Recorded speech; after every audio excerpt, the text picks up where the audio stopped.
Okay, are you ready? It's time for Donna Grant, The Heart of Texas, my favorite cowboy. New York Times bestseller author Donna Grant rounds up the hottest cowboys in Texas. Her latest novel of no-hold-barred passion. Audrey Martinez is a veterinarian who devoted her whole life to the care and protection of horses, even if doing so leaves her little time for meeting a man. Who would have thought that a strange case of criminal horseplay would lead her falling deeply, wildly in love? If only the man who makes her heart race faster than a wild Mustang would let his guard down, that is. Caleb Harper is no ordinary cowboy. Sure, he wears his hat and boots and jeans like a second skin, displays an easygoing charm that comes from years of working on the ranch. But with his military background and army buddies at his side, he is tried and true, Texas tough. Audrey knows she can trust a man like Caleb to help her save her horses. But can Caleb trust himself to resist that attraction to Audrey? Or will the sparks of their desire end up getting them burned? A fantastic first-class Lone Star romance, RT Book Review's top pick on the Christmas cowboy hero. Okay, well, let's get after it.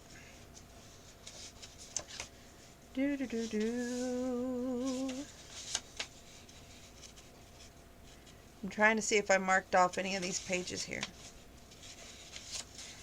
You know, I always read the acknowledgments. It came out copyrighted in 2019. A very special thanks to everyone at SMP for this book, and for the art department, to marketing, to publicity, to production. I also like to thank Mara Delgado Sanchez for being such a big help for so many things. It goes without saying that a shout out is directed to my editor, Monique Patterson. More thanks to my agent, Natalia Wheeler, who is always so supportive in whatever direction I happen to head in. My special thanks to my children, Jillian and Connor, as well as my family, for the never-ending support and love. Hats off to my incredible readers who have fallen for my cowboys. Here we go. First paperclip. Page 15. Caleb's mind immediately went to the woman he'd seen. The bag she carried and the SUV all made sense now. She was a vet. "There you are," Bryce said as he walked up. "Did you find something?" "Unfortunately." His brother shot him a look of concern before his eyes swung to the sick animals. "Well, hell." Caleb grunted. "Exactly. David's reaction makes sense now. Not entirely. The woman I saw was a vet, and I bet she's here to look at the horses." Bryce's brow furrowed. "I wonder what's wrong with them." "I don't know, but it would explain why David is in such a hurry to get up the cameras. Whether it's to keep an eye on the animals or someone else, it doesn't matter." "I should have known that you'd figure out about the horses," David said from behind them. Caleb and Bryce turned to find a man standing with their brother-in-law, Clayton East, who happened to own the East Ranch, the biggest one in the county. The auction house owner shrugs, twisting his hips. "I noticed something was wrong with a chestnut 3 days ago. I thought maybe it would be the colic at first, but as soon as it became apparent that it wasn't the case, the next day 2 more horses exhibited the same symptoms. When I got here this morning and saw the roan, I called Audrey." "Audrey Martinez?" Caleb asked in surprise. Clayton jerked his gaze to him. "You know her?" "We know of her," Bryce explained. "She's a well-known and highly coveted equine vet. We thought about bringing her on to work for us, but we learned that she was already taken." David walked the stall and leaned against it. "Audrey's dad and I were friends. I've known her since her and her sister were born." Maddie, which is her sister. "And you knew you could trust her?" Caleb groaned. David nodded slowly. "She's the one who said I had to get the cameras working again." "She's right," Clayton said. "Whether someone is doing this to animals or it's just some contagion, you need to figure this out. Otherwise, this could ruin you." David opened the stall door, walked inside with his hand down the chestnut's back. "I don't care about that. I care about these animals." "But we care about you," Clayton said, and motioned for Bryce and Caleb to follow him. That's page 16. We're going to move forward to page 28. "Good, since I'll be staying overnight," Audrey stated. David took a step towards her. "Now You called me," Audrey interrupted. You brought this to my attention and asked for my help. Did you really think I was just going to take a look and then go about my day?" David shook his head and lowered his eyes to the ground. "I didn't think you'd stay, but I should have known." "Yes, you should have." Maddie was quick to add, "And I'll stay with my sister." "You won't be the only one," Clayton said. Bryce jerked his thumb at Caleb, "and he and I will both remain overnight as well." "That's not necessary," Audrey began. "The hell it isn't," David said over her. "I feel a sight better knowing that these two men will be able to keep you safe just in case." Audrey fought to keep her temper in check. "You forget, David. Both Maddie and I can handle ourselves." He grunted in response. "I know you can, but Bryce was a Marine and Caleb was a Green Beret. They're both staying." After this announcement, David turned and walked away, and Clayton followed. Silence grew as the four of them stared at each other.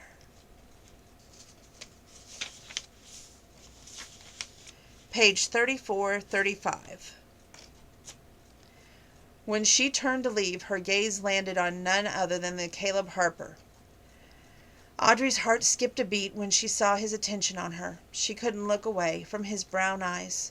They were a unique mixture of dark and light, with a band of gold around the iris.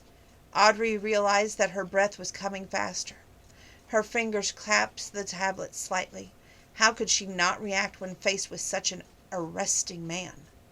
Because Caleb wasn't just any cowboy. He wore that hat and boots and jeans like a second skin, but it was his way he stood, the way he was in everything around him that made her aware. Learning he had been in the Army's elite fighting force didn't surprise her. He had a look about him, the bearing of a man who had seen and done many great things, the look that he was ready and willing to face any challenge put before him, and win. Eyes that had witnessed terrible things in direct contrast to that sexy grin. His face seemed sculpted from granite, with a firm jawline and a chin and lips that could make her forget what her name was with just a smile. From his broad shoulders, encased in a tan button-down shirt, to his slim hips, long legs, Caleb was just utter perfection. It was too bad he wasn't grinning at her now.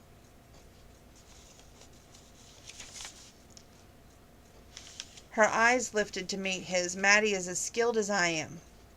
This is page 36. "At protecting herself, but she has a tendency to believe the best about everyone." "While you see the worst?" Caleb asked. His brow quirked. Audrey twisted her hips and wrinkled her nose. "I like to think I see reality. I've healed enough abused horses and other animals to know the cruelty of mankind. I know all about brutality and malice." Her heart hurt for the pain Caleb allowed her to see before he trampled it down again. She walked to the bag and bent down, her palm wrapped around the pistol she kept inside. Audrey straightened and showed Caleb the weapon. "Keep that near you at all times," he cautioned. Page 37. She returned to the bag. "I will. Where will you be?" "Not far. I'll be hiding. If anyone does come by, they won't see me." "Just us," Audrey said as she cut her gaze to Maddie. "They'll believe we're here alone." Caleb walked to stand before her. He waited until she turned her head to him. "You're not alone. I'd offer to sit out here in your place, but I'm pretty sure I know how you'd respond to that." Audrey couldn't help herself. She smiled at his teasing tone. It wasn't until that quick moment of lightheartedness that she realized how much she needed it.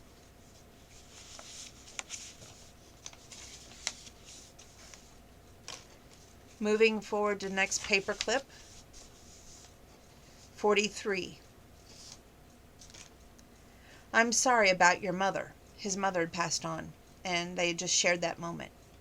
He said, "Oh, I guess it's her mother, sorry. It's late at night, and I'm getting my words mixed up, so I apologize." Her mother had passed on. He's paying respects to her mother.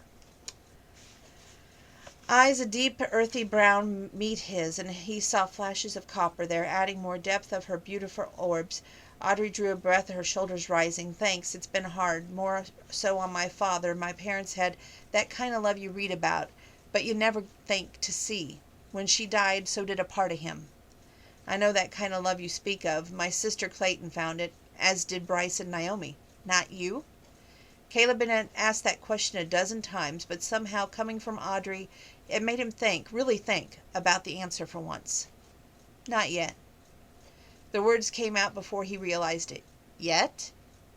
Why the hell did he say that? He knew better than anything that He had no intentions of settling down. He'd never been able to get past his abandonment issues enough to trust someone with his heart. Caleb had recognized that when he was still a teenager. It was why he never seriously dated anyone. It's the longest he'd been with a woman for was 2 weeks. He cleared his throat and quickly changed the subject before he reflected any more on the past and he wished he could forget. Have you spoken to your father? Maybe he just needs you and Maddie. Audrey lowered her cup after a drink. Mom passed 2 years ago, the day after the funeral. Maddie and I went to see Dad and found a note that said he was going away for a while. We've not heard from him since. What about his cell phone? It's turned off. Believe me, we've tried all kinds of ways to locate him. We spoke to the sheriff's office, who is on lookout for him, but since Dad left on his own, there isn't much they can do. Caleb crossed his arms over his chest. What about a private investigator? It's about to come to that, she admitted. Then she let out a long sigh. I have this fear, really. It's like a rock in my stomach that Dad is dead and we just don't know it yet. You think he killed himself? She shook her head, the length of her long black ponytail swinging with movement. He'd never do that. No, I think he'd be gone. It's because he died of a broken heart. My parents always said they couldn't live without the other. At least you and Maddie have each other. The bond between siblings can get you through anything. She blinked, regarding him silently for a moment. You say that as if it's a fact, because it is. My father died when I was very young. I don't remember him. My mom didn't want to be a mother. She left us Abby in charge of Bryce and me. The day after Abby graduated high school, our mother left. She even left documents giving Abby guardianship of me. Audrey's face went slack with shock. How old were you? 6. Bryce was 8. It was so damn long ago, but at times it feels like it just happened. That's how Caleb knew he'd never get past it to trust someone enough to love them. This is page 4445. I'm so sorry, Audrey murmured, sorrow filling her gaze. Caleb shrugged as if it were nothing, which was a lie, and dropped his arm at his side. Abby didn't hesitate to step in and raise us. Life was hard. Every day was a struggle, but we knew we had each other. Maddie would say that karma paid Abby for her good deed by giving her Clayton. Caleb laughed softly. Whether it was karma or not, no one deserved it more than Abby. She sacrificed everything for us, and now she and Clayton have 3 amazing kids. I'd like to meet her. Oh, there's no doubt that you will, Caleb said with a smile. They looked at each other as their conversation halted. Caleb couldn't find a reason to remain, but he didn't want to leave. He wasn't even out of sorts telling her about his mother, which was odd. Silence lengthened until they were just staring awkwardly at each other. I better get back to my post, he said, wishing there was a reason for him to stay. He liked talking to Audrey, and talking wasn't something he often did with women. She nodded. Yeah, of course. I need to get back to... Audrey looked around and grinned. I guess arguing with Maddie until I do another check of the horses. He started to turn away and remembered the other reason he had to come and see Audrey. Also, don't worry about getting hungry. We had food coming. She frowned and looked aghast at him. I thought we were trying to keep a low profile. Moving forward. Page 46. Oh, we've got that covered. Care to share? She asked, quirking a brow. Caleb smiled and found himself moving closer to her. David, of course. Of course, she said with a cynical nod. Why didn't I think of that? Damn, but he liked how she wasn't afraid to say whatever was on her mind. We're not hiding the fact that you're here. I still don't see how that'll work. If I was sneaking onto a place knowing someone was there would scare me off. Whoever this is has a mission. They want something, and they won't let you and Maddie being here stop them. Besides, there are plenty of other horses for them to get to. She pursed her lips together. I have to admit, you got a point. I asked David where these horses were. When they got sick, none of them were in the stables. Audrey twisted her hips ruefully. It was the first thing I asked him when I arrived. Caleb wasn't all surprised by that statement. Ranches all over the county tried to outbid each other to have her work for them. She wasn't just good at her job, she was also had a way with the horses. That was a true gift. You worry about the horses, we'll do the rest. I'll do whatever it takes so that no more horses become ill. Caleb fought the urge to touch her. He hadn't yet figured out what kept him coming back to her. It was an odd sort of feeling, the kind that fixed the beautiful vet in his thoughts whether he wanted her there or not. And he wasn't really sure he did.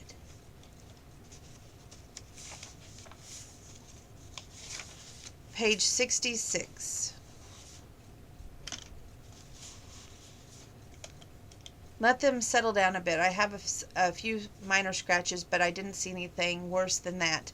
Neither did the others, or they would have told you. I didn't see anything either, but you're right. They need to settle down, Audrey admitted. She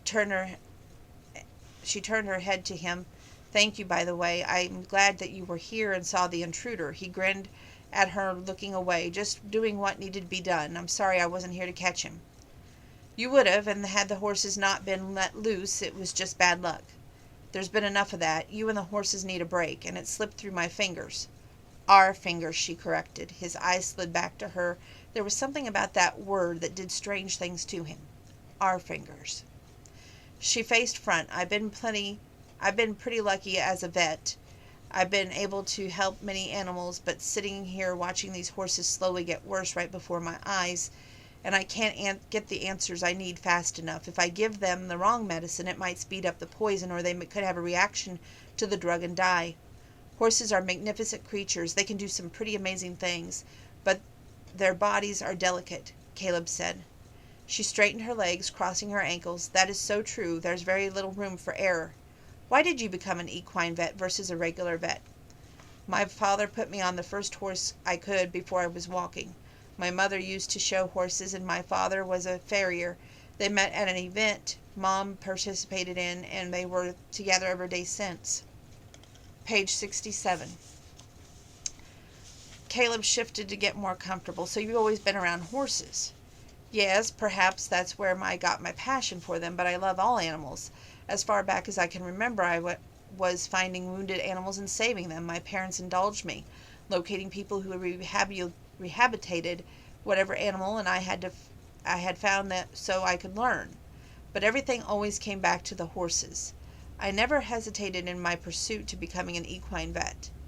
You're certainly in a great area for it. She lifted one shoulder in a shrug. It pays well, I won't deny it. I've heard you're the top equine vet around. He watched her lips lifted in a smile filled with pleasure that made her... She glanced his way with dark meeting eyes, his.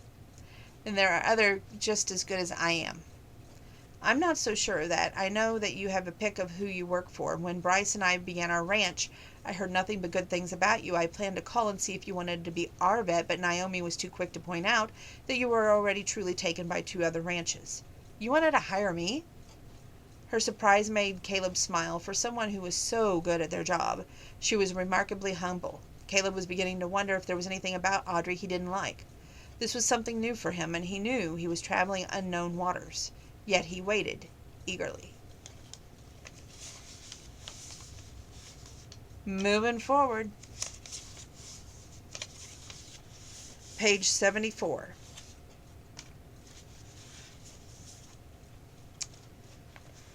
He walked away, her eyes following him. Caleb wasn't just a bad butt, but he was also kind of big-hearted. He hadn't belittled her sorrow at losing the gelding or berated her for not finding the source before the animal died, and he even comforted her. When Caleb disappeared around a corner, Audrey turned back to the horse. I need y'all to stay with me, help me work through this together and sort it out, she told them. Audrey reached for her phone and called Maddie. Her sister answered on the 4th ring. Her sluggish voice alerted Audrey to the fact that she'd been asleep. So we're going to keep going for a while, it looks like. I know it's early, Maddie, but one of the horses just died. Maddie quickly answered, what do you need? Get a pen and a paper, and there's a few things I don't have quite enough of here to do testing. They went over the list of several items. Audrey added a few more, wanting to have them just in case. Let me get dressed and get this. Then I'll be on my way, Maddie said. Thanks, sis. Would it be too much to ask you to get food for everyone? Don't worry, I'll take care of everything. That's page 75. 2 men came. One put something in my bag. Caleb hit him, but got away when Bryce shot the other one who released the horses. Neither was caught. Well, that just sucks. Audrey laughed. Yeah, it really does. Hang tight, I'll be there soon. Skipping forward a little bit. Page 76. Someone really wants to do David harm. Or not, Caleb looked between his brother and his friend. After last night, those men who are on knew we were onto them. Even if we don't know why they're hurting the horses, they realize that we figured out the sick horses didn't get their way on their own. That puts David in the clear. Jace grunted in confusion. Does it? I just don't see it.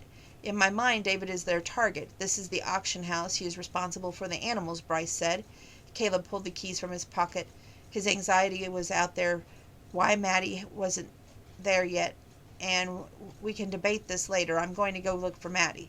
Want some help? Bryce said. Caleb shook his head. I'd rather everyone stay here and guard Audrey as well as the rest of the horses. I expect the men to return. That was page 77. So there's this kind of mystery going on. We need to know who's hurting the horses. Is it deliberate? And do they know Audrey? Do they know David? And most importantly, is Audrey ever going to get with Caleb? So here we go, page 86. And Audrey didn't even have her father to turn to. She would have had to weather this alone. The thing was, she wasn't sure if she was strong enough. Something warm covered her hand when it rested on the center console. Her gaze locked onto Caleb's long fingers, circling around hers. She lifted her eyes to this profile. He glanced at her, giving her his hand in a little squeeze. There was no words needed. This gesture told her that he would be there for her. A man she barely knew had risked his life for her already. Ah, this heartthrob. Okay, keep going. Audrey wasn't too proud to accept help. Whatever mess David had put her into was too deep for her to wade through on her own. She needed help. No, she needed Caleb. She leaned her head back against the headrest and closed her eyes. The weight of the ill horses, her sister's attack, the time constraint of figuring out the poison felt like a carrying of heavens upon her shoulders, like Atlas. The truck jerked itself, rolled into the cattle guard auction house, and movement pulled her from the sweet oblivion that she'd slipped into between waking and sleeping. She blinked her eyes, adjusting them to the light. To her shock, she had realized that Caleb had kept a hold of her hand.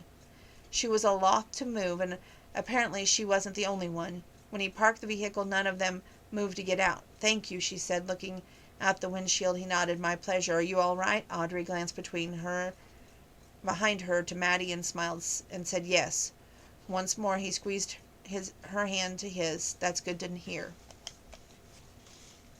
He is such a gentleman and such a cowboy with that old-fashioned down-home treatment. Ugh. Heartthrob. Page 88. This one's a little small paragraph, thank God.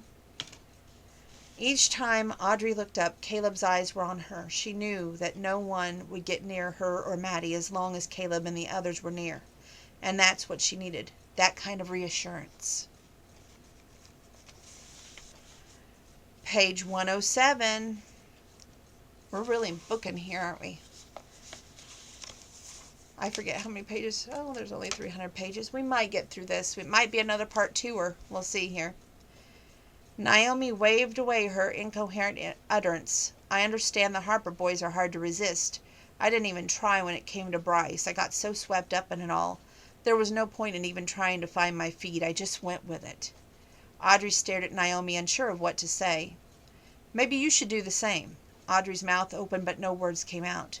She wouldn't even admit to her sister that she found Caleb cute. No, he wasn't cute. He wasn't handsome. He wasn't drop-dead gorgeous. The kind of good-looking that made women forget there were other men on the planet. Audrey just looked down at the half-eaten piece of pizza, and was she resisting Caleb?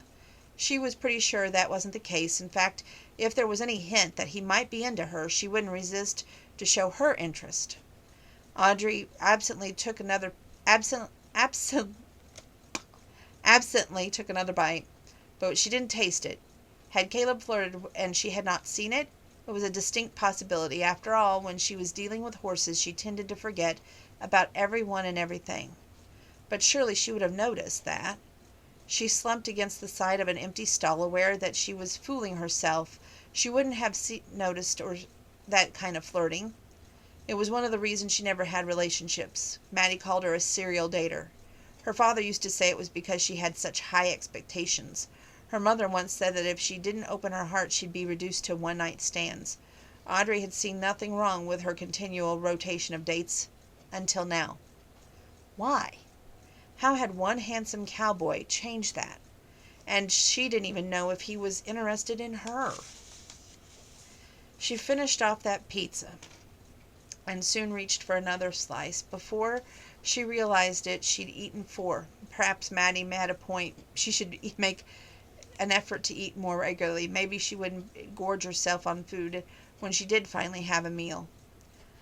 Audrey finally emerged from the stables, her belly full and caffeine from the soda, wonders to wake her up. He headed toward Caleb and Bryce when she happened to have a glance toward the building where she had been doing necropsy. Study of a dead horse. Smoke billowed from under the door. She took off running. Caleb shouted her name. She could only think about getting to the samples that she had taken from the gelding. All she had heard was the sound of her own rapid breathing. No, no, no in her own head. She looked at the sky as something slammed into her. Her breath was rushing from her. A second later there was an explosion that made the ground tremble. She looked up. Caleb? Are you hurt? He asked. Audrey, are you hurt? She shook her head and realized that she was touching blood mixed with sweat down his face. His hat was gone and he was covered in dust. He stilled at the touch of her fingers on his cheek. You're injured, she whispered, shaken and dazed to her very core.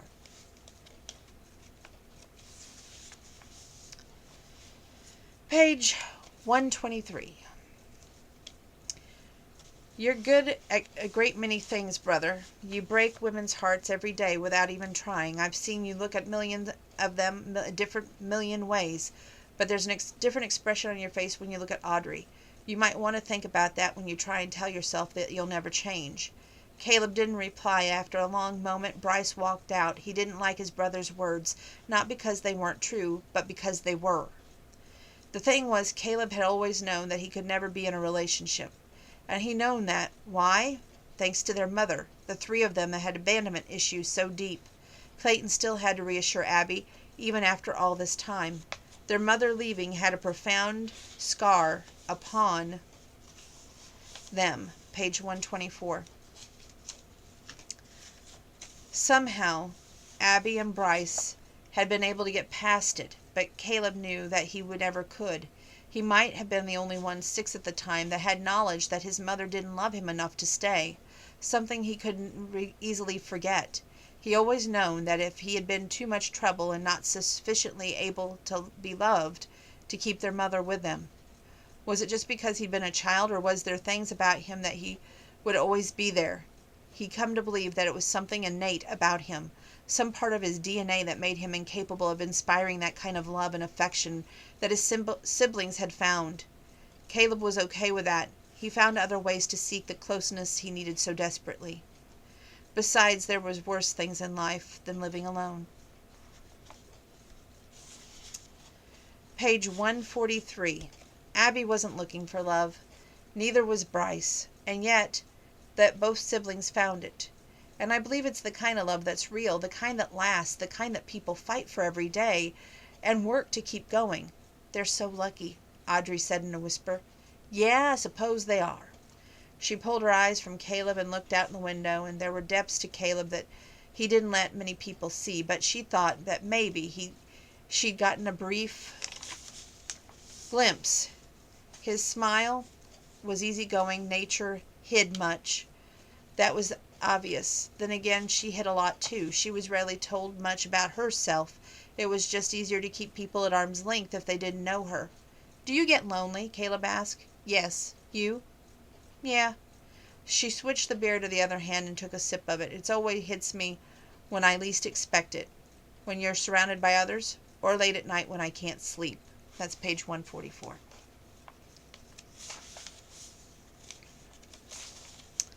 Page 150. As an outsider looking into my family, who would you think got hurt the worst from our mother leaving? Naomi studying him, a frown marring her brow. It scarred Abby, certainly. She was just starting her life, but she also put that on hold to raise you and Caleb.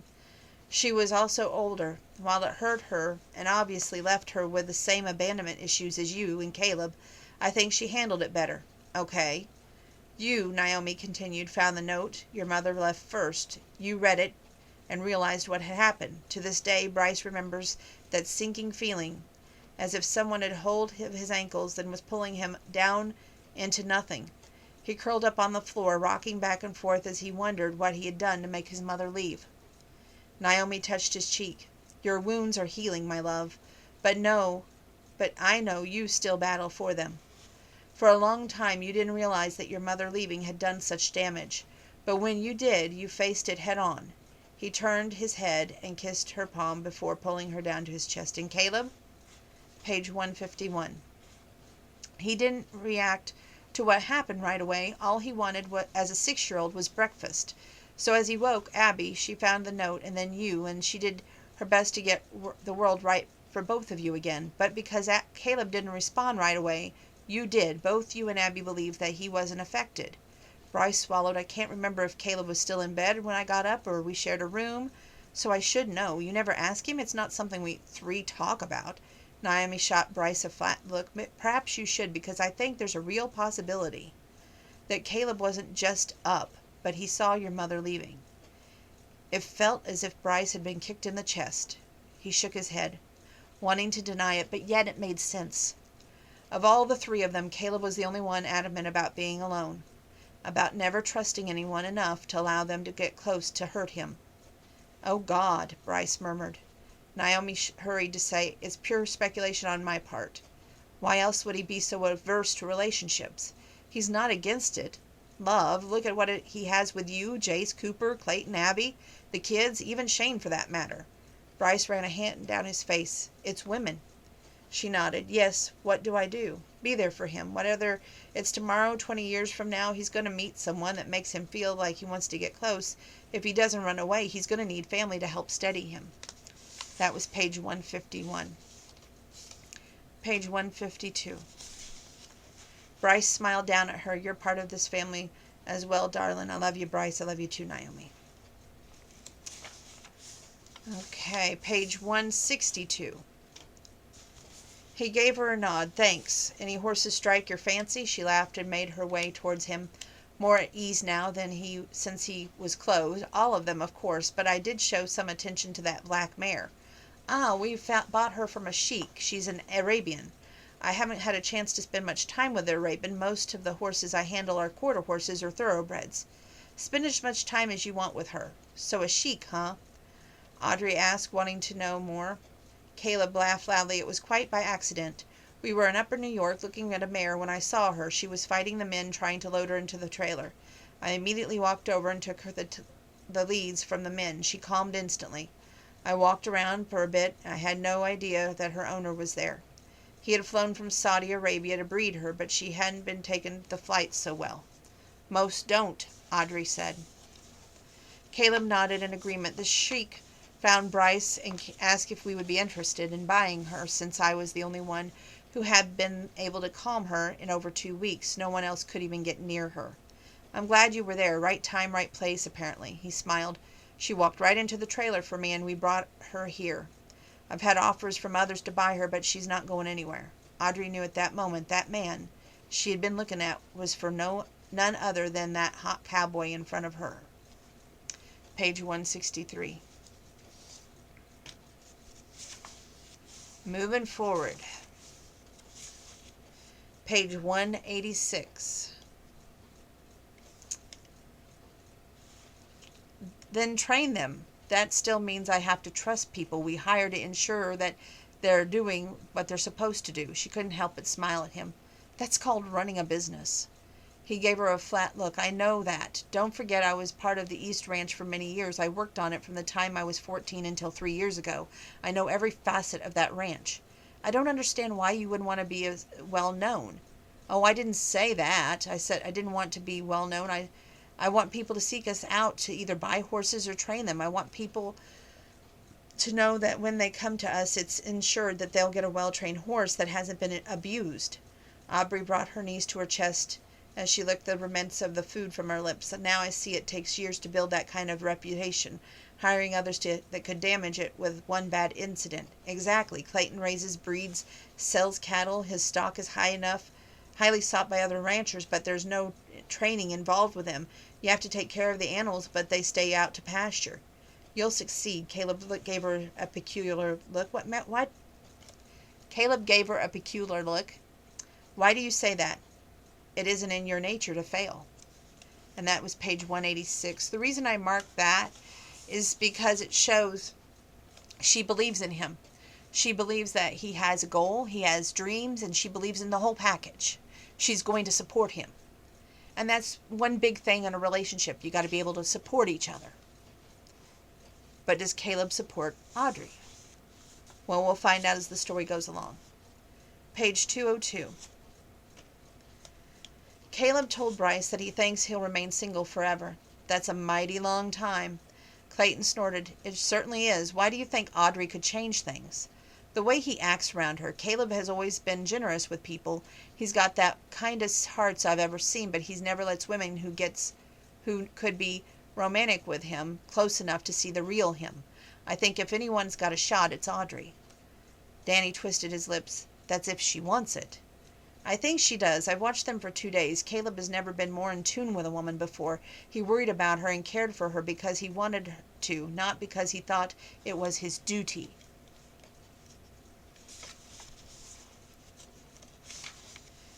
Page 212. Why did his mother have to ruin it? It was once more reminded him that why he kept his heart safely guarded against any woman who could hurt him. Caleb fisted his hands, needing something to hit, relieve some kind of anger within him. Instead he paced. Part of him wanted to never see the woman who given birth to him again. Another side of him wanted to confront her, to demand that she tell him why she left him so long ago. But he knew no matter what the answer she gave, it wouldn't be what he wanted to hear, because there was no excuses for her actions. Caleb was certain that Abby would talk to their mother simply because that was his sister's way. She didn't hold grudges. Besides, she said it was a learning experience for the kids. But if she were smart, she'd never let any offspring anywhere near Helen Harper. As for Bryce, Caleb wasn't sure what his brother would do if it came to a face-to-face with their mother. Bryce might welcome her, or he might look right through her. For many years, the hatred Bryce had for her nearly surpassed Caleb's. A few years ago, however, Bryce had said that it might be a good idea to forgive her so they all could move on. I moved on, Caleb said. He looked around, fury swelling in his chest. I've effing moved on. As the words were echoed around him, he knew that they were a lie. If he'd gotten past it, then he wouldn't have any problems opening himself up to women. Instead, he continued to push them away, keeping himself closed off to anyone but family and friends. Well, until Audrey. Every instinct he had cautioned him to push her away, to get clear of her before things got too deep. He closed his eyes, anguish. Not once had he thought of her when he rode that from the house. Hopefully she was still asleep, but what if she wasn't? What if she woke up looking for him? Surely Bryce would see her. That was page 213.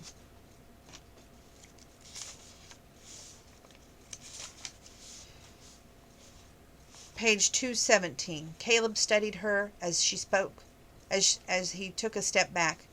You grew up, page 218, with 2 loving parents. You don't know what it means to wake up in the middle of the night and watch your mother pack up her clothes and sneak out, thinking no one saw her.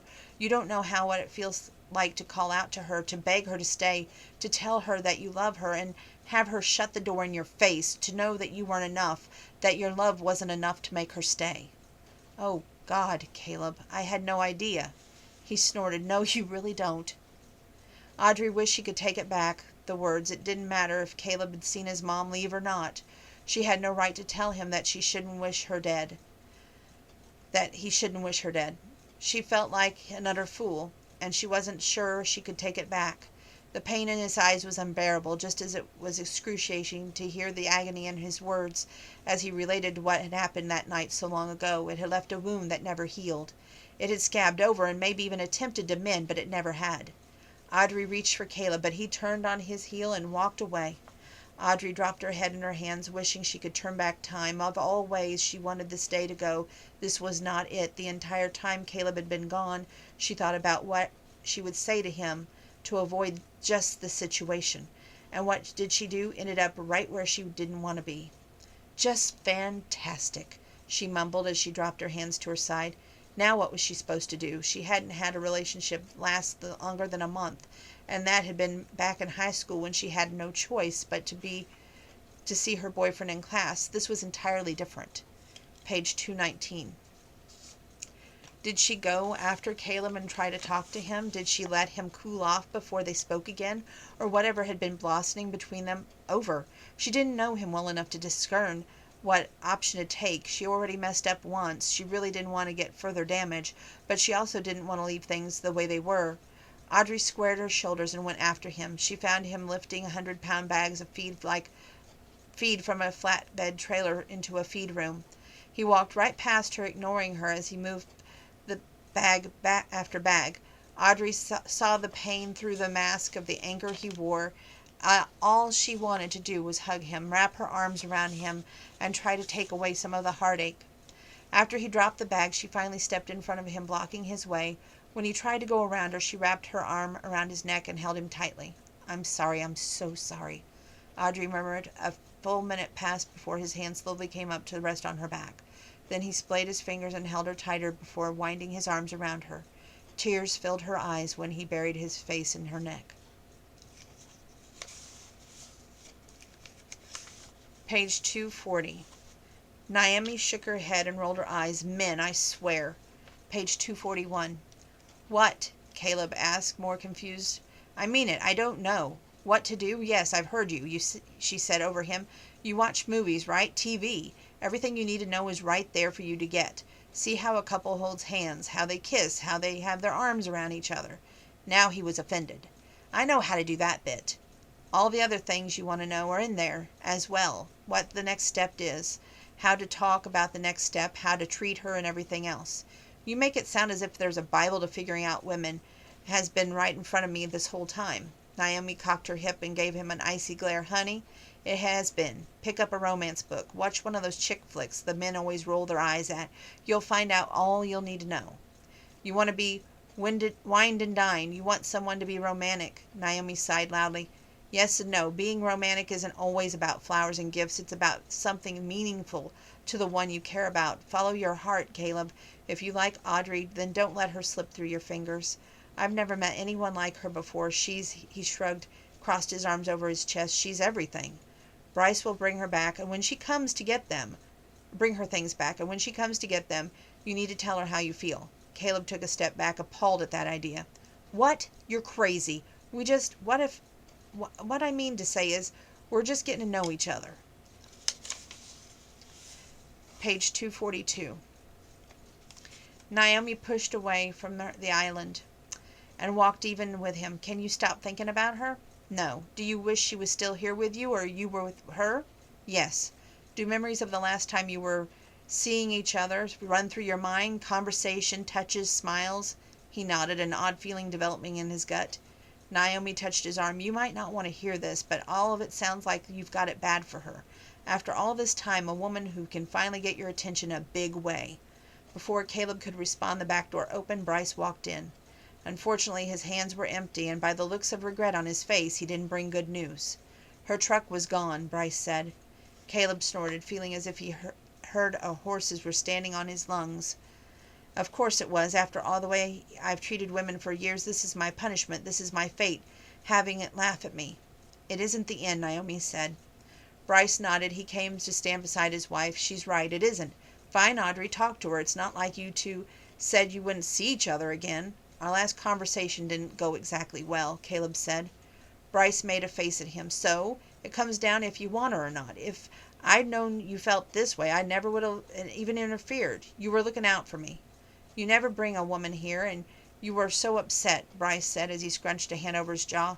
I can go talk to Aubrey."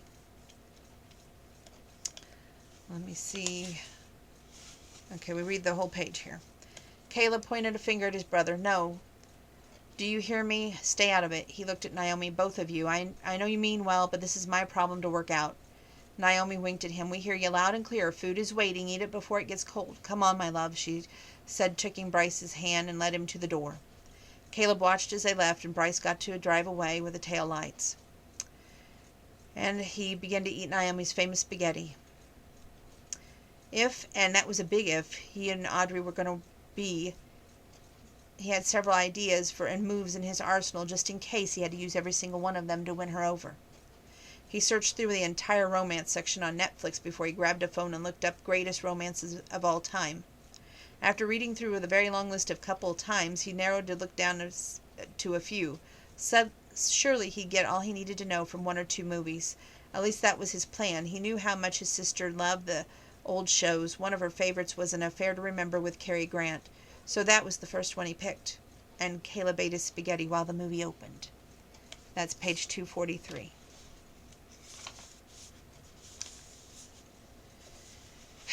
I don't know, kids. I don't know if we're going to make it through this book or not. I'm doing my best. Here we go. Page 253.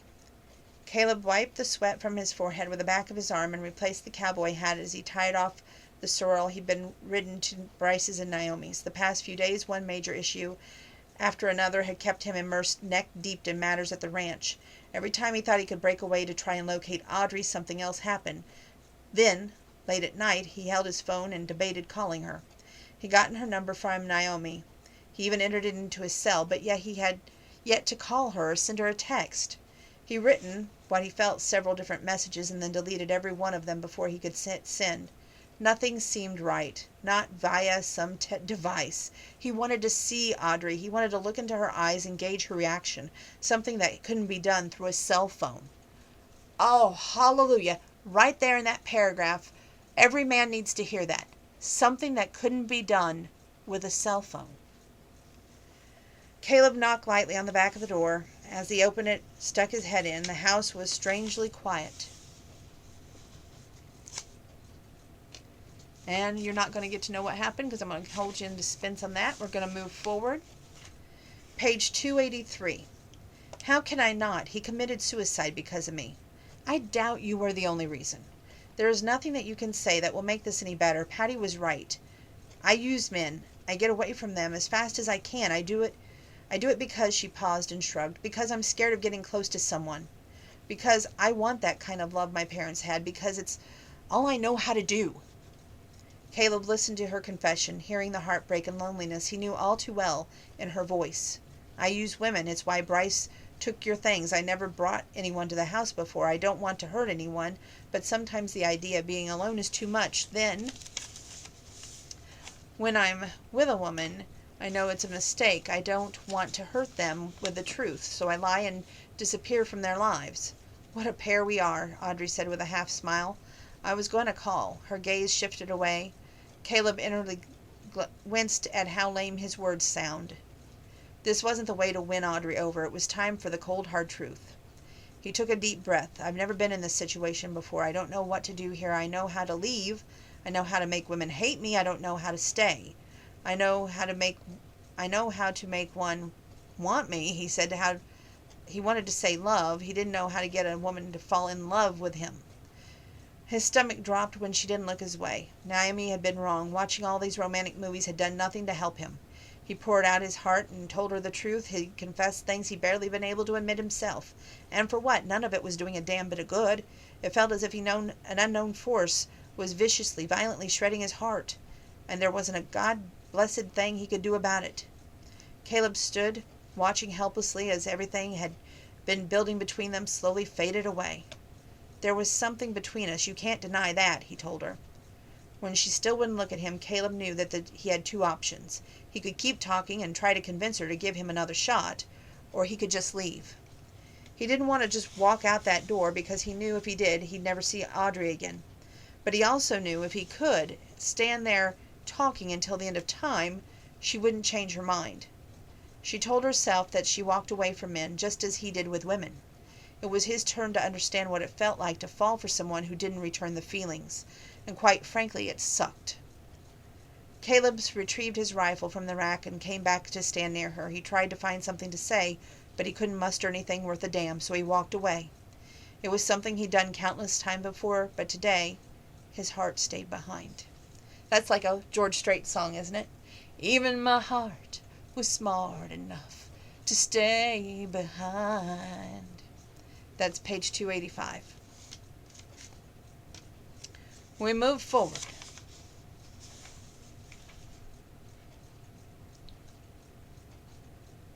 Okay.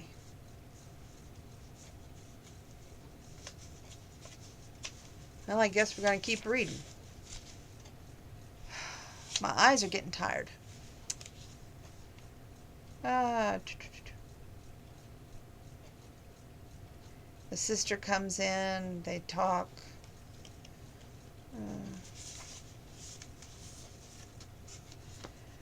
Bryce, the brother, on page 286. We're going to start there.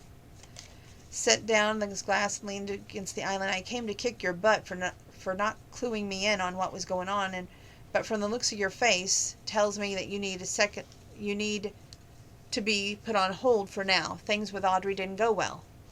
Caleb shook his head. They went as badly as I hoped they wouldn't. I don't know how to be. He waved his hand at Bryce. Whatever you and Clayton are to your women. Husbands, lovers, friends, Bryce offered, his brows raised. I can't be any of that. I've spent too long being the opposite. That's not true. Caleb swirled the amber liquid. If I wasn't meant to spend my life alone, then I wouldn't say the right things to her. I was too scared to call her, too afraid to admit how I really felt, and I effed things up. The thing is, I got a taste of my own medicine today. All those women I tossed aside, this was karma coming to laugh in my face. Bryce shook his head and he frowned. No way, I saw how Audrey looked at you. There was something there. If there was, I destroyed it, just like I do everything else. Bryce pushed away from the island to stop Caleb when he tried to walk away. Take a look around, he said, motioning outside. Look what we built together. Then look further at the years we were with Clayton and Abby. What did you destroy there? I know what you're doing, and I appreciate it. The simple fact is, if I love something too much, then I lose it. His brother paused for a heartbeat. You love Audrey. Page 287. Caleb blinked, unsure where his comment from Bryce had come from until he realized what he had said. He laughed dryly and shook his head. Apparently I do. How effed up is that? I finally fall in love and I lose her. Did you secretly want to lose her? Caleb finished his bourbon and put his glass on the island. I can't even get angry at that question. I would have a day ago. I don't even want to talk about Helen, but our mother screwed us up. I won't ever forget asking her to stay as she walked out the door. What? Bryce asked, his voice pitched high. His face was a mask with a shock and concern. There was no point in hiding it now. Obviously fate wanted Caleb to air his secret. I woke up and saw Helen packing. I followed her downstairs and asked her to stay as she was leaving. She looked back at me, then left without a word. God blessed Caleb, why didn't you ever tell me or Abby? Why? What good would it have done? We all had our crap to carry. Bryce tossed aside his hat and ran his hand through his hair. He spun back to face Caleb. I understand things about you better now. Had Abby and I known earlier, we could have helped. There was nothing anyone could do. Caleb clapped his brother on the shoulder, and as he walked past, at least Audrey is safe now. Patty is in custody and will be charged thanks to the shooting. Zeke, we have the other men as well. Should you have stayed with Audrey? Caleb didn't stop on his way to the bathroom. She didn't want me there. He pulled out his sweat-soaked shirt and wadded it up to throw it aside. Then he paused, looking at it, knowing that it was the last thing that he wore when he touched Audrey, and he never looked at that shirt the same way again. And every time he wore it, he would think about her. He'd think about her for the rest of his life, right up then till his last breath. You shouldn't give up on her.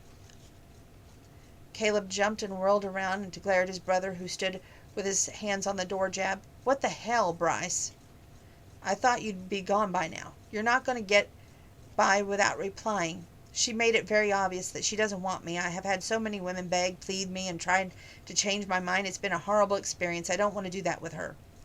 Bryce cocked his head to the side. What if you would have made a difference? Then I would have gotten on my knees and said whatever she needed to hear. I know you well enough to say that if you don't try with her again, you'll regret it. Always. She's your match in every way, and if you love her, you don't give up on her. He didn't say anything as Bryce walked away. It was only after the front door closed that Caleb realized he hadn't asked how his brother and Naomi were handling things. Caleb threw his shirt into a corner and turned on the shower. That was page 288.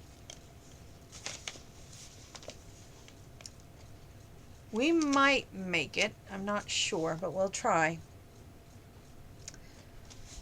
Page 36. Have you lost your ever-loving mind? Maddie said, pacing back and forth. Audrey couldn't disagree. She didn't know why she hadn't stopped Caleb before he left her house. Every word that fell from his lips struck her right in the heart, and it terrified her.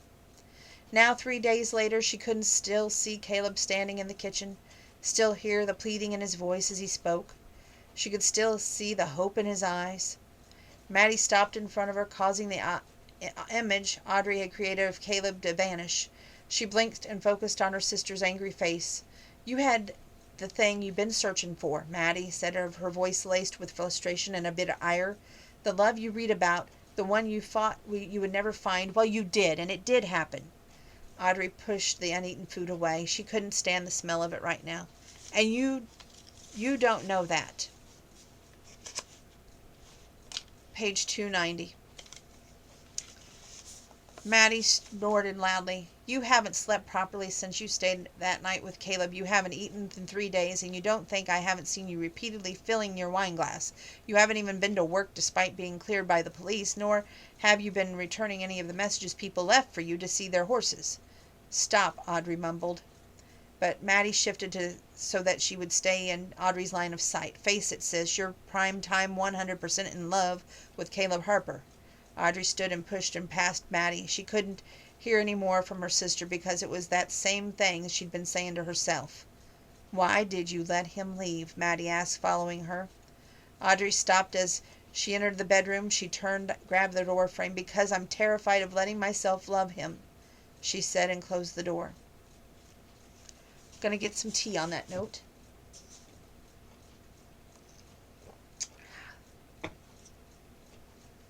Comfortably numb. That's what Caleb had been for 3 days, thanks to his stock of bourbon. Every time it was her name on a screen, another dagger pierced his already shattered heart. He barred the doors so that interfering family and friends wouldn't come in. Then the knocking intensified. I'm coming, Caleb shouted on page 291. And he says, if you don't stop, I'm going to shoot you. Who is it? Your brother and sister, Abby stated. Caleb heard the anger in Abby's voice. In fact, just wouldn't go away. Go away. Open the effing door before I break it down, Bryce threatened. Give me a few hours and I'll come see y'all. It's going to be now, Abby replied. No. What the F? I warned you. Get some clothes on, and why the hell does it look like it's night in here? Page 292. He lowered the blinds. I've never seen this place so dirty, Naomi said. We got this. So they give him a shower, and they put him in he gets dressed. There you are, Abby said as she brought Caleb a mug of coffee. He accepted it. If you're here because you think I'm going to do something stupid, I assure you that's not the case. I just need some time. That's not it, Bryce murmured. This is page 293. Then I think someone needs to tell me what's going on. Don't, Caleb, told Abby. She drew a breath in. You need to know. It has to do with Audrey. Caleb was sure of it. The thought of that she was hurt or worse was too much. He held up a hand. Don't say another word. It's about Mom, Abby said at the same time. Caleb felt like he was kicked in the stomach. Then you all wasted your time. I don't want to hear another word about Helen. Page 294. She's dying, Bryce said. Get out, all of you. Hear them out, please. You may not be my blood brother, but yet you're still family. Understand that everything we do is because we love you. I'm not going to pretend to know what you've gone through, but if you want a future, you have to put this behind you. It is. You and I both know that's a lie. He gave Caleb's shoulder another squeeze before looking out at Abby and following the others. I know what you're going to say. No, you don't, Abby said. You're going to tell me that I have to say my goodbye to a woman who left us.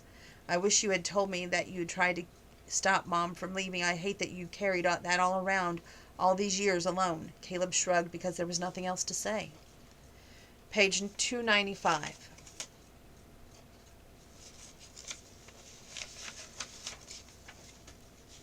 You think because she left that you did something wrong. Abby cupped his face in her hands. You weren't the problem. None of us were. She was.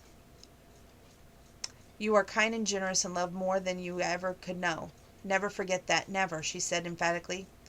Caleb felt emotions choking him. He gave her a nod. Abby smiled at him and leaned up to kiss his cheek. I think she practices what to say to bring us to our knees, Bryce said. Caleb was grateful for the respite of bereavity, but it was just a moment. They left you for last? We didn't plan on any of this, though I told them it wouldn't work. Is this where you convinced me to go see Helen? I plan on it. Abby and Clayton saw her 2 days ago. The hospital notified them when Helen was brought in by ambulance. Someone found her unresponsive at a motel. She called 911. Yesterday, Abby and Clayton brought the kids to meet her. I wouldn't have. I don't think I would have either, but it wasn't my call. Did you go see her? Yeah. And? She has cancer. The doctor says her body is riddled with it. She's never got treatment, so it's just a matter of days before she's gone. 296. And she came home to say goodbye, to ask forgiveness? I don't know. I don't care. This isn't about her. Naomi helped me see that it's about me and about my future with my wife. I think it's something you should think about, Bryce said. Going to Helen? Your future. That's all I've been thinking about. I'm not sure how you could see much of anything with the amount of liquor, though, you've consumed. The pain was too much. I needed to numb it. And did the dulling help? No, it made it worse. Bryce walked toward the mudroom. We're not going to force you to come with us to the hospital. That's a decision you have to make on your own. But think about this. What if you don't go? What if you don't go to tell Helen all the things you wanted to say? How can you go forward with anything? You need closure, and this is your only chance to get it. His brother's words rang in Caleb's head long enough to let everyone leave, and Caleb drank some coffee, 3 bottles of water, before he made some peanut butter and toast, and all the while determined to remain at the house. Page 297. Yet he found himself putting on boots and getting his keys and hat and heading to his truck. He had no idea where he was going until he pulled up at the hospital. Caleb, Helen said, I'm so sorry for leaving. Every night in my dreams I would see your face with your big brown eyes staring at me from the stairs. Then I would hear your soft plea for me to stay. That's all haunted me all these years. I was a horrible mother. I thought about leaving you would be for the best. We needed you, Caleb said. I realized that too late. I had no right to come back here, but I wanted to see all of you one last time. I needed to see the beautiful people you've grown into. You 3 were so strong, and you still are. Look at what you've done. Please forgive me. All the horrible things and hateful things Caleb wanted to say had vanished. I forgive you. Her smile was bright as she looked at each of them. Then she closed her eyes. One of the monitors began beeping loudly. They moved. Nurses rushed in the room, but Caleb knew that his mother was gone. The future looked even brighter than ever before. There had been a piece missing, though, a vital piece Caleb was now ready to fight for. It was time to win Audrey's heart back. Page 300. Yeah, 300. I think I'm going to spend some time at the rescue and helping individuals. I have a lot of money saved up. I don't need to help find a job. Maddie sighed loudly. I always thought you were the smartest person I knew. You had a goal, and you never let anything or anyone stand in your way. I envied you of that.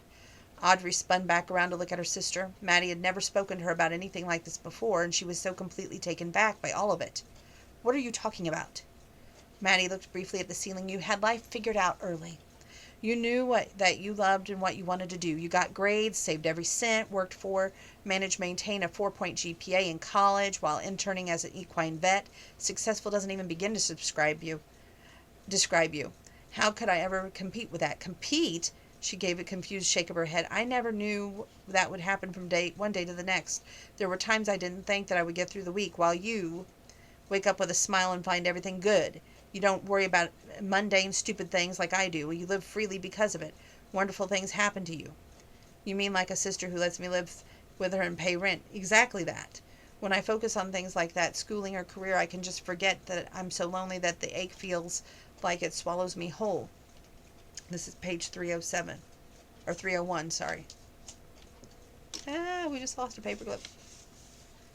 Okay. Then you don't have to be lonely anymore. There's this amazing cowboy who's fallen for you. Audrey closed her eyes, cried harder because she knew that her sister was right. Caleb was all she'd ever wanted. Why had she let him walk away from her? But she knew the answer. It was easier to be alone than to give her heart to someone who would take a chance that it might not work. As if reading her mind, Maddie said, take a chance. Something wonderful could come of it, but you'll never know unless you take that leap. Audrey leaned back and sniffed. What if he doesn't want me now? Oh, trust me, he does. Did you talk to him? Audrey asked hopefully. Maddie shook her head. It was just the look on his face when he walked from the house. Oh, tightness from Audrey's stomach mixed with her nervousness. It would help if she knew for sure that Caleb missed her, but in the end it boiled down to how much she was willing to risk. The best days of her life had been with Caleb. Even all the dangers his being there made all the difference. And then when they were together and intimate, the very thought of him touching her could make Audrey's stomach quiver with desire. She wiped her face and raked her hands through her long hair. And I'm going to go find him. I'm not going to rain on your parade, but you might want to take a shower first. You've been in those clothes for 2 days. Thanks. And she goes and takes her shower. Caleb, there was no answer. Looking for Caleb. Yeah, he took off a few hours ago. Not sure when he'll be back. So she goes in her vehicle and on a search for Caleb, basically. What do you mean she's not here? Caleb said. The younger Martinez sister, Maddie. If you would have only listened, I thought she'd be here, Caleb said. He'd driven straight from the hospital to Audrey's, but wasn't there. To me. I'm trying to tell you what she went. Don't tell me I stopped by. Caleb? What? Did I say something wrong? Unbelievable. Caleb frowned. What is... I've been trying to tell you is, since you knocked on the door, Aubrey isn't here because she went looking for you. Did she really? Why didn't you tell me? Oh my God. I think I might hit you. I'm going to find her. Just stay here. Audrey drove all the way and almost hit a pedestrian who turns out to be her missing father. And she's in the process of taking Daddy back to the ranch on page 306.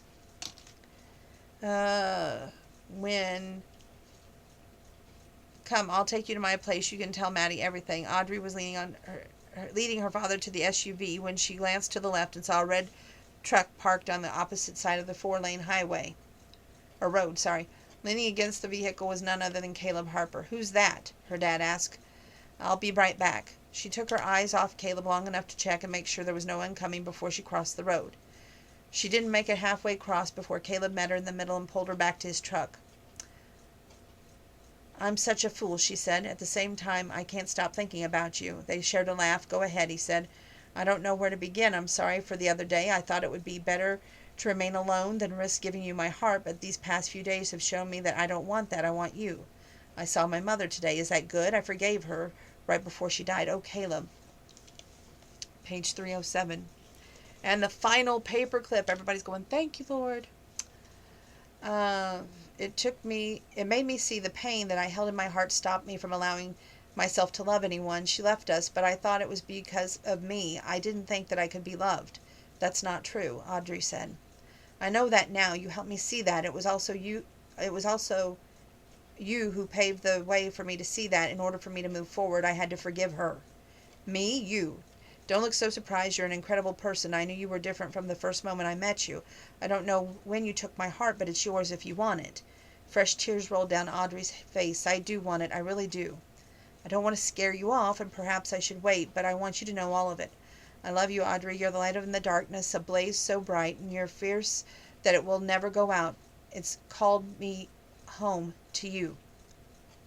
If I'm the light in the dark, then you are the rock that steadies me. You offer shelter and stability. Your touch, your kisses show me what it's like to be loved and to love. I love you too with all my heart. They clung to each other, battered hearts who had found comfort and healing in each other's arms. Life couldn't get any better. Who is that man? My father, Audrey said. Let's get him home, Caleb said, and lifted her hand and kissed it. Together, Audrey said. They crossed the road. Audrey knew that these were the first steps as a couple. They would be ups and downs, but they would fight for the love they found until the day they breathed their last. Page 308.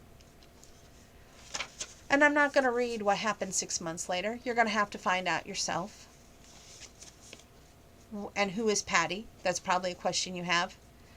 To answer those questions, to find out what happened to those horses, and how they cured the horses, you're just going to have to read this amazing book, which gets bum-ba-da-bum, a 20, another 20, 2 nights in a row. That has to be just like rare for me. But read that book. It's good. It didn't bring me to tears. Close. Because they both have that fear that they're both scared to love. There's both past that they both have to overcome, similar to last night's book. Very good book. Check it out. Read it. And God bless. I'll save the next book review for tomorrow night. I have started a new book. Maisie Yates, one of my favorite authors. A Rancher's Wild Secret. And let me tell you, it's a desire book for a reason. We've already started off hot and steamy. Can't hardly wait to continue. So you won't want to miss that book review when it comes time. Tomorrow night, I will do Cowboy in a Tux. So you will definitely get a book review tomorrow night. And probably How Was Your Day Bombshell. So you don't want to miss that. Keep washing those hands. Stay healthy. Stay well. Stay sheltering in place until May 1st. And we don't know if it's extended. But if it does, then we will stay sheltering in place to remain well and healthy. And don't be a negative, revolting person. Support your governor. Support his decision. He's wise. He's having the weight of the shoulders of this decision on his shoulders. He's having to keep us all in his thoughts, his prayers, and most importantly, his actions of whether to open us up as a country or not. So remember that, please. Don't go willy-nilly out there being like, liberate, liberate. You sound stupid and ignorant. Don't show that stupidness and ignorance by revolting. Be a wise owl and support your governor. With that, good night, y'all.